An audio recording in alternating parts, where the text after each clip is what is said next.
Luar biasa, Presiden Prabowo Subianto kembali berpidato dengan sangat hebat dengan menggelegar sampai satu gedung riuh bergemuruh. Memang saya pun punya ketakutan. Saya takut mengecewakan rakyat saya.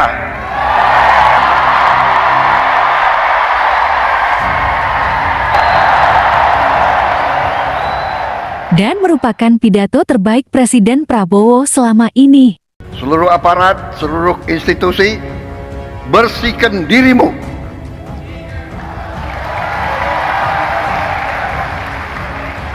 Sebelum kau dibersihkan.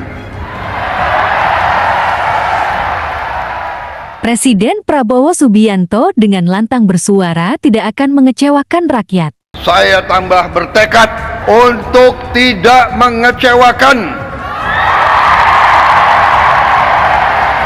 kepercayaan yang diberikan kepada saya.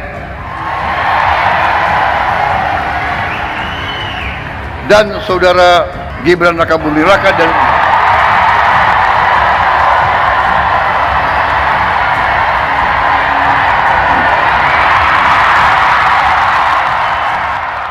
Pak Prabowo juga menyatakan akan mengambil sikap berani dalam tindakan. Meski tidak populer karena semuanya dilakukan hanya demi rakyat. pemimpin harus berani memberi contoh, walaupun mungkin tidak populer. Pak Prabowo kini akan menindak semua yang berani melawan dan merusak pemerintah serta semua yang bertindak nakal. Siapa yang tidak mau ikut dengan aliran besar ini, dengan tuntutan rakyat, pemerintah yang bersih, siapa yang tidak patuh, saya akan tindak. Pak Prabowo juga telah menyindir Rocky Gerung yang sebelumnya telah menghina Pak Prabowo dan Mas Gibran. Jangan kira kami ini bodoh. Memang ada yang mengatakan saya ini tolol, ada. Gak apa-apa. Ada yang mengatakan saya bajingan yang tolol, ya kan? Sekarang saya tidak ragu-ragu mengatakan Presiden ke-8 kita adalah bajingan tolol. Itu ada Prabowo, di situ ada Putra Wakanda. Apa Anda nggak mules setiap hari? Anda pasti mules. Presiden Prabowo juga telah memberikan ancaman yang sangat mengerikan dan ancaman itu pula telah diberikan untuk semua aparat. Saya ingatkan semua aparat, kalau kau tidak setia kepada rakyat Indonesia, kalau kau menghalangi kebijakan-kebijakan yang untuk membantu rakyat Indonesia, saya akan tindak, saudara-saudara sekalian. Sungguh luar biasa kewibawaan Presiden Prabowo. Dalam pidato tersebut masih banyak hal penting lainnya yang disampaikan pada acara hari ulang tahun Nahdlatul Ulama yang ke-102 itu. Mari kita saksikan ringkasan-ringkasan penting pidato Prabowo Subianto bersama-sama. Bismillahirrahmanirrahim. Assalamualaikum warahmatullahi wabarakatuh. Saudara-saudara sekalian, bapak-bapak, ibu-ibu sekalian, saya ingin mengucapkan terima kasih atas kehormatan yang besar diberikan kepada saya untuk bisa hadir di tengah-tengah saudara-saudara dalam peringatan hari lahir NU yang ke-102. Begitu saya masuk aula ini, saya merasa suatu aura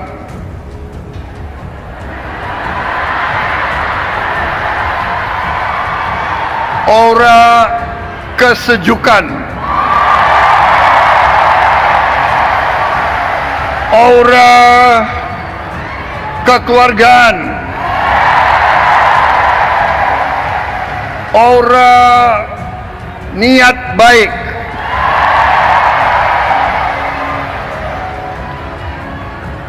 aura suasana batin yang penuh perdamaian. Saya merasa nyaman di tengah-tengah saudara-saudara sekalian. Saya merasa nyaman dan aman. Sepertinya saya kalau masuk ke sini saya dapat energi baru. saya dapat kekuatan baru. Sepertinya setelah hadir di sini, saya tambah berani.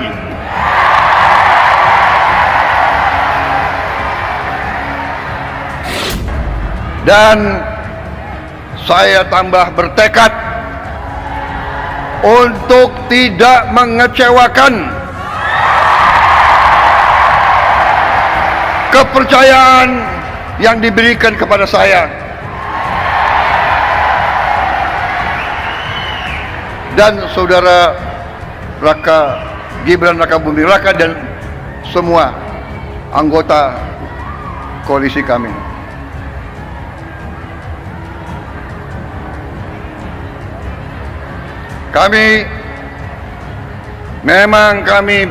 Memang saya pun punya ketakutan. Saya takut mengecewakan rakyat saya.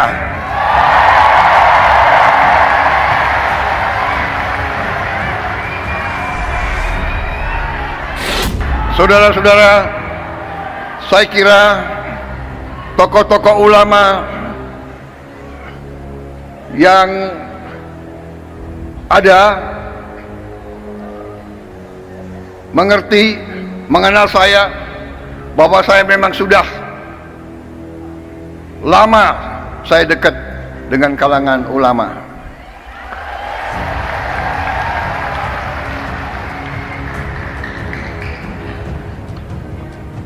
Dan saya sering cerita kenapa saya dekat sekali sama ulama, karena saya ini mantan prajurit, mantan tentara. Tentara selalu dekat sama ulama. Kenapa?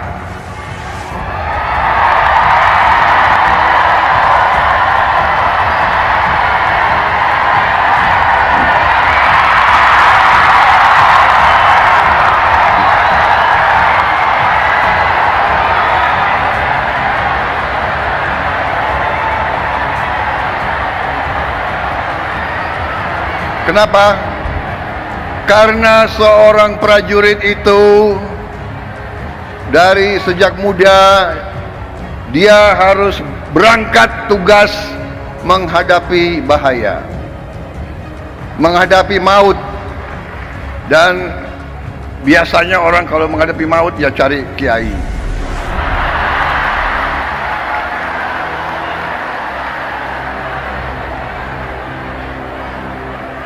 Jadi saya cari kiai ya dari Buddha, ya. Jadi terima kasih atas nama pribadi dan atas nama pemerintah Republik Indonesia. Sekali lagi selamat kepada NU. NU punya jasa besar terhadap lahirnya bangsa Indonesia. Perjuangan kemerdekaan berpusat di pesantren-pesantren.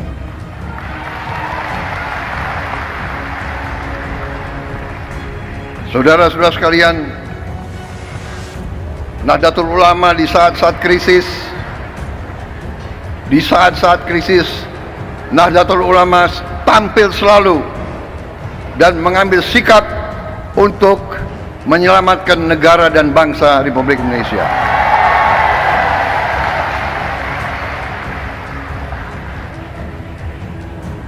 Proklamasi kemerdekaan Republik Indonesia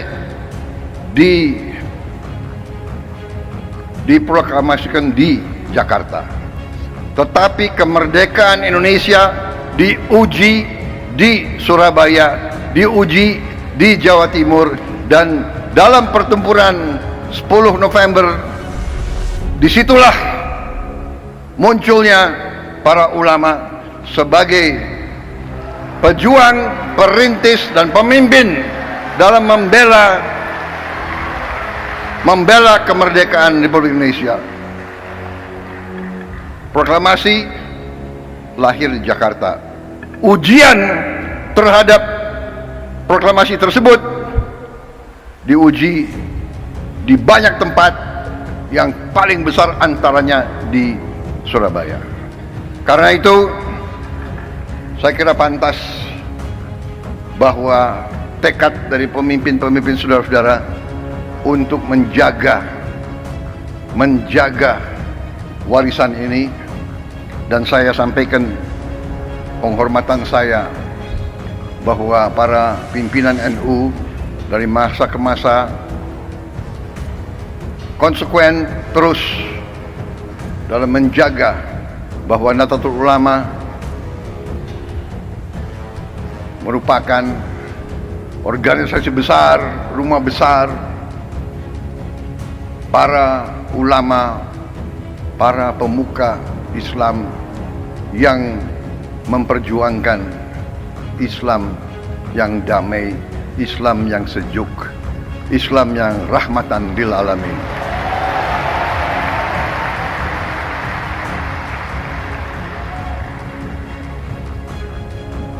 Dari sejak dulu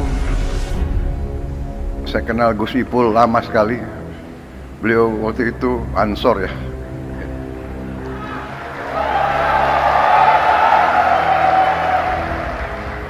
Dan dari dulu saya merasakan tekad NU, keberpihakan NU, komitmen NU untuk mempertahankan NKRI, untuk menjadi barisan terdepan pembela tanah air. Karena itu saya kira sangat pantas bahwa NU bisa dikatakan kelompok religius yang nasionalis.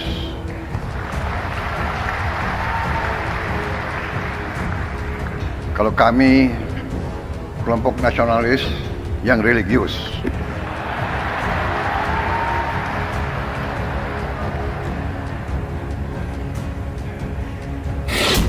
Ini sebetulnya sudah disiapkan sambutan yang cukup panjang.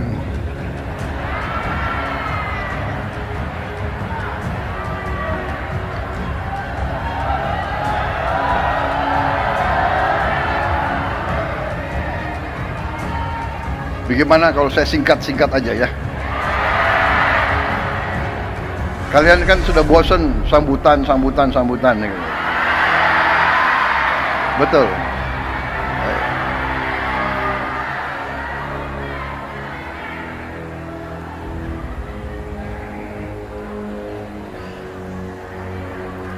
Hari ini saya hadir di tengah suasana hijau.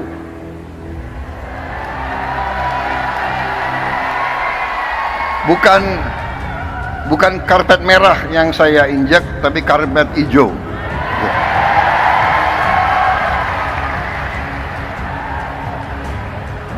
Lampunya pun hijau. Untung saya pakai batik, ada hijaunya juga.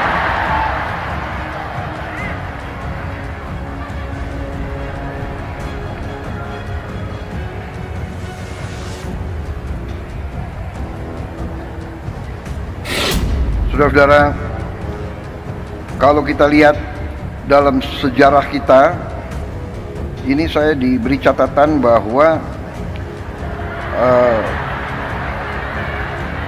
pahlawan nasional kita 13 orang dari Nahdlatul Ulama.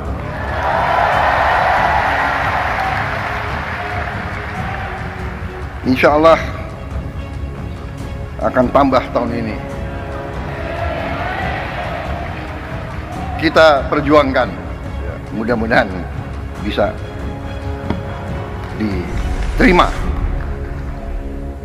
Saya tidak tahu siapa Menteri Sosial, siapa yang menentukan pahlawan nasional. Bukan Menteri Sosial. Tapi kalau saudara nggak ajukan ya saya nggak bisa.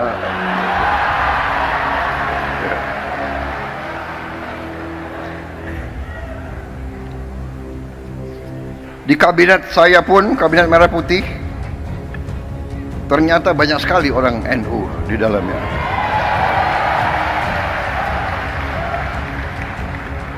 Menteri Agama, Menteri Sosial, Menteri Pemberdayaan Perempuan dan Perlindungan Anak, Menteri Agraria, dan Kepala Badan Pertanahan Nasional. Itu menterinya, wakil menterinya banyak lagi. Tapi itu bukan karena NU, karena orang-orang mereka itu memang hebat-hebat. Jadi yang diajukan hebat ya tidak bisa ditolak, iya kan? Saudara-saudara,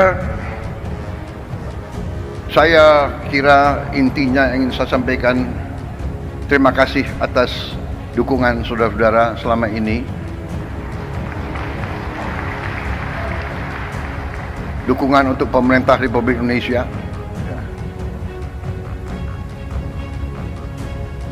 Terima kasih komitmen saudara-saudara.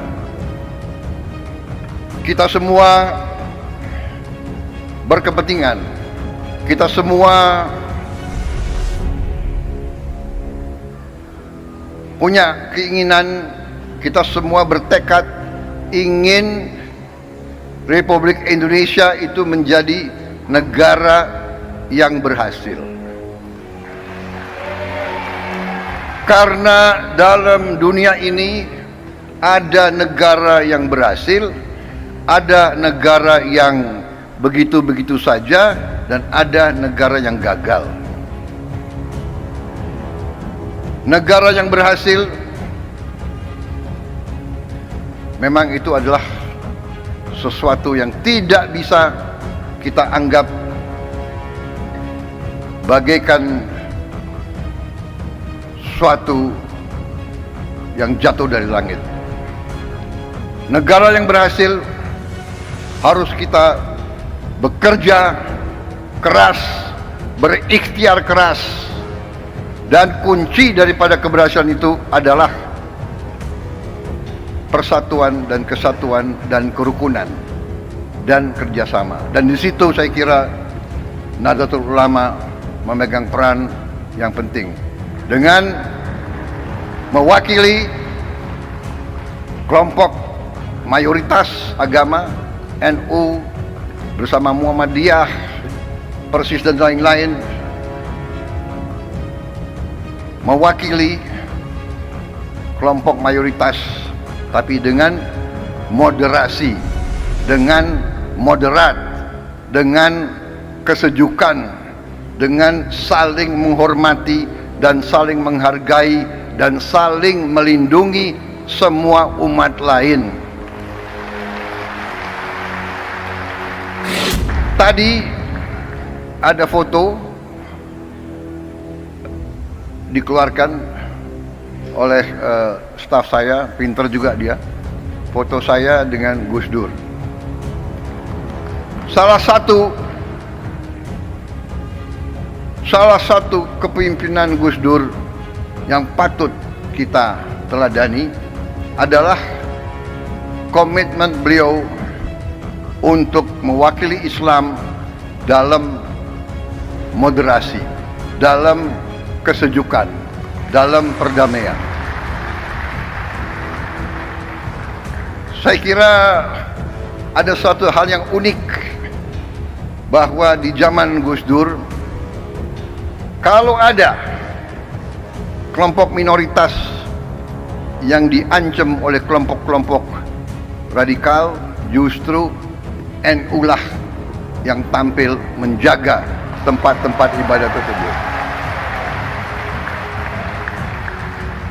Saya pun waktu saya menjadi ketua umum Gerindra, saya ingat contoh Gus Dur. Waktu ada peristiwa beberapa gereja, beberapa vihara diancam mau dibom, saya pun perintahkan Gerindra untuk menjaga gereja-gereja dan vihara-vihara tersebut. Ini artinya, saudara-saudara, kepemimpinan, keteladanan.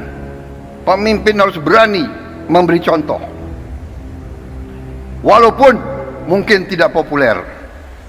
Pada saat itu Gus Dur mungkin kurang populer dengan banyak orang karena beliau berani. Sekarang pun saudara-saudara, kita harus berani. Kita harus berani. Saya ajak semua rekan-rekan saya dalam pemerintahan, dalam kabinet Merah Putih, saya mengajak mereka, kita harus berani mengoreksi diri, berani membangun suatu pemerintahan ke depan yang bersih, pemerintah yang bebas dari penyelewengan dan dari korupsi.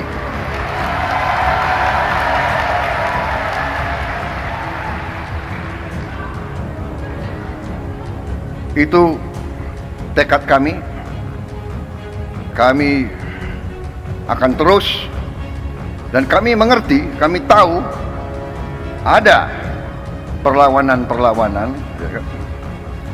tapi kami yakin apa yang kami perjuangkan adalah untuk bangsa dan rakyat Indonesia.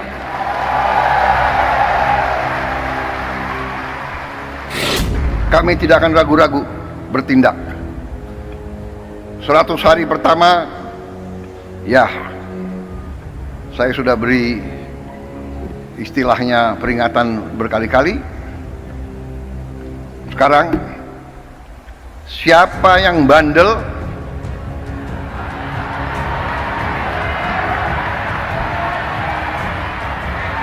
siapa yang dablek, siapa yang tidak mau ikut dengan aliran besar ini, dengan tuntutan rakyat, pemerintah yang bersih, siapa yang tidak patuh, saya akan tindak.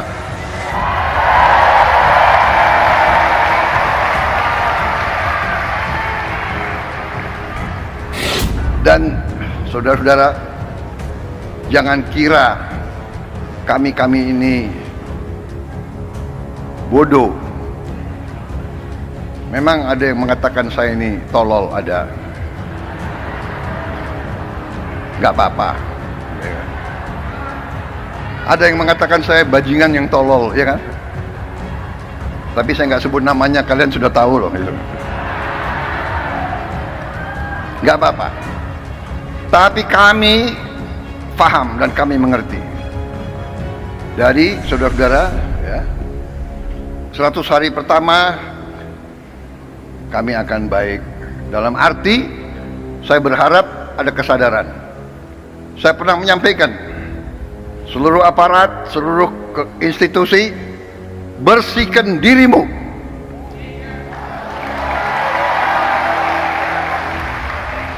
Sebelum kau dibersihkan.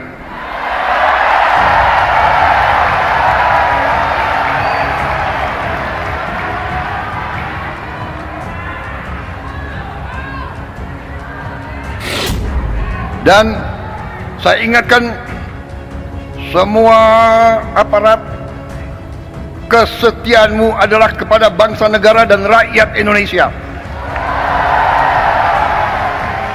Kalau kau tidak setia kepada rakyat Indonesia, kalau kau menghalangi kebijakan-kebijakan yang untuk membantu rakyat Indonesia, saya akan tindak, saudara-saudara sekalian.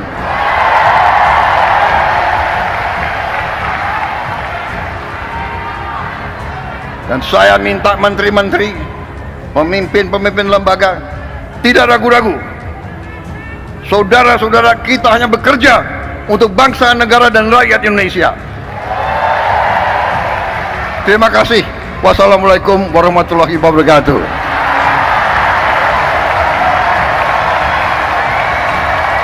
Selamat berjuang Nahdlatul Ulama.